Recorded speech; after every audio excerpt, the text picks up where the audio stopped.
Welcome to episode 9 of the MDF Midseason Reviews. We are looking at JMC, current record of 2 and 14 with an all lead record 27-77, giving us an implied record of 4.2 and 11.8. Points for 685, which is third in the league. Points against 862, unfortunately one of the higher marks, which combine those two, and that's where we get to 2 and 14, as opposed to, say, 4 and 12, like we would see on the implied record. Max points for is relatively high for a squad toward the bottom of the standings at 972, with a realized points of 70%. The realized points efficiency is the lowest in the league at 70%, though a large portion of that can be attributed to Sam Howell's performance on the taxi squad.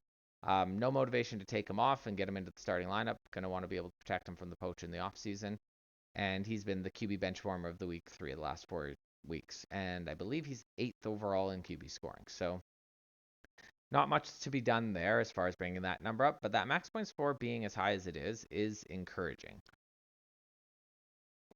If we're comparing that to the contending teams this year, we're only about 10 to 15 points a week off of what we see with the contenders. So that's definitely not a large gap to make up. And once this team makes up that gap and is truly competitive, the motivation to hide points on the taxi squad goes down, and that efficiency should go up quite a bit because you're going to be starting your absolute best lineup as opposed to your best lineup not on the taxi. Strength of schedule has been difficult. Third hardest in the league thus far. Remaining strength of schedule right middle of the pack, tied for 7th. So no easy stretch to the season. Part of that comes down to the fact that we all play two teams, and the team that JMC is playing twice this year is Lannion, who's sitting at 13 and 3. So that's obviously a bit tougher than, say, playing Chewy-san twice. Top dynasty assets, all 5 of these players, and honestly, most of this roster are players that were brought in specifically by JMC. He took over an orphan squad last season, led it to a surprise playoff appearance as the number 2 seed in the Hogan division, and has made a pretty aggressive approach to a remodel or rebuild of this squad. Top dynasty assets, we've got T. Higgins, Jared Goff, DeAndre Swift, Sam Howell, Jahan Dotson. DeAndre Swift obviously been a bit of a roller coaster in terms of value throughout his career. Came in highly touted, fell off the map, got traded to Philly, and has rebounded miraculously. Really strong contributor since getting over there to the Eagles. Sam Howell is an interesting asset. If he continues to start, they throw the ball so much that he can't help but score a lot of fantasy points.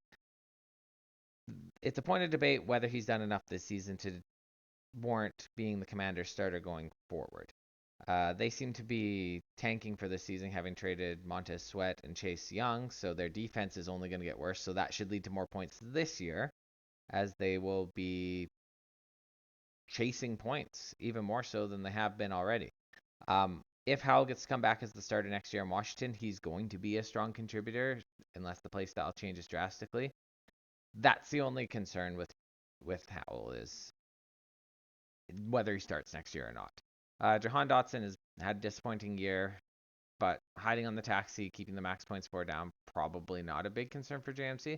Probably like to see a strong second half of the season so that we can be confident in him going into next year, but that's pretty much all you'd want to see out of Dotson at this point. The real highlight of this team right now is that 2024 pick section. So we've got 4 first-round picks. JMC's is going to be in the top third of the draft unless something changes. The other 3 are a little more iffy. We've got 2 true contenders picks, so those are going to be somewhere in the 9 to 14 range as their playoff team picks. Sand Tigers is really on the fence. That pick could be a wide range of spots in the draft, so that one will be interesting to see kind of where that falls. But come the off season, with poach looming, teams having more than more good players than they can protect, those picks can really, really be leveraged for more value than they'd be worth any other time of year. So they are a strong avenue towards improving this team for the 2024 season. I mean, alternatively, you just make the picks and add talent that way. A few hits, and all of a sudden you're off and running. It'll be interesting to see come the off season what JMC decides to do with these picks and how they are leveraged in terms of improving this squad for the next season. Unfortunately, this season at 14 losses already is a bit of a write-off. Playoffs are essentially out of the realm of possibility, and honestly aren't the goal. Like, it's just not in the cards. Season in review. Got Sam Howell, Jared Goff, Jimmy Garoppolo, Kenny Pickett, and Zach Wilson all in the top 6 spots for this team. It'll be obviously there's an opportunity there with 5 starting quarterbacks to make some trades come the trade deadline to contenders who maybe lose a quarterback or two down the stretch or want a third one just in case after the trade deadline something goes awry and they have that in their back pocket. I'd say because he's on the taxi, Sam Howell is very unlikely to go anywhere. Jared Goff is the prize jewel of this, but it's not gonna be cheap. I mean, he's been an elite contributor, as you can see there.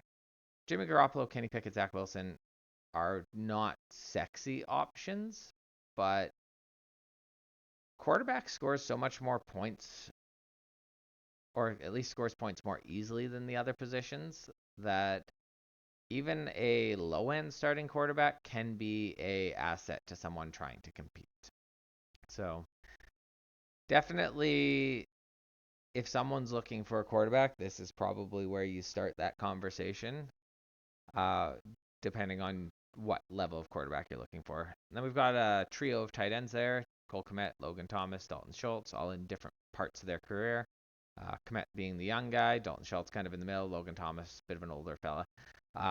Again, non-competitive team, probably Logan Thomas is a good target for someone looking for a second tight end or to cover for tight end injury, and can likely be had at a pretty affordable cost.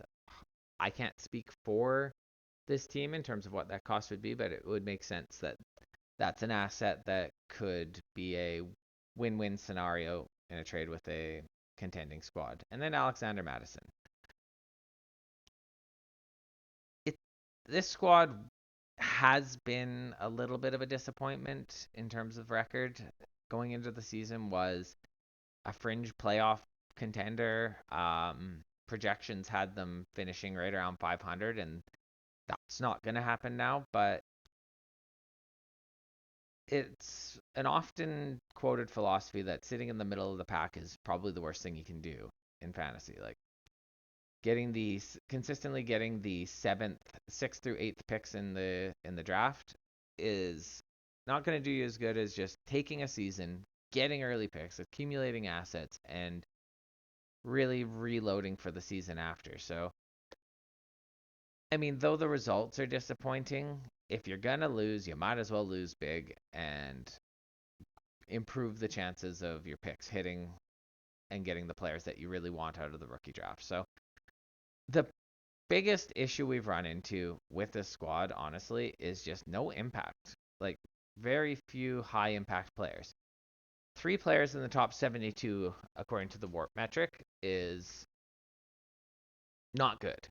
But 12 in the top 139 is actually not too shabby.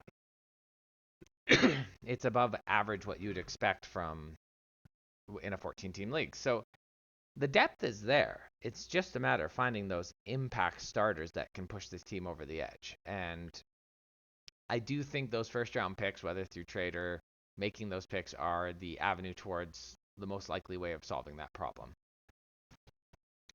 So yeah, I mean, it's a team focused on the offseason, positioning themselves for talent acquisition come then, maybe picking up a few more picks or a few younger future players as we go through the rest of this year, and hoping that Devil loses so that we get to make these picks. Till next time, I'm out.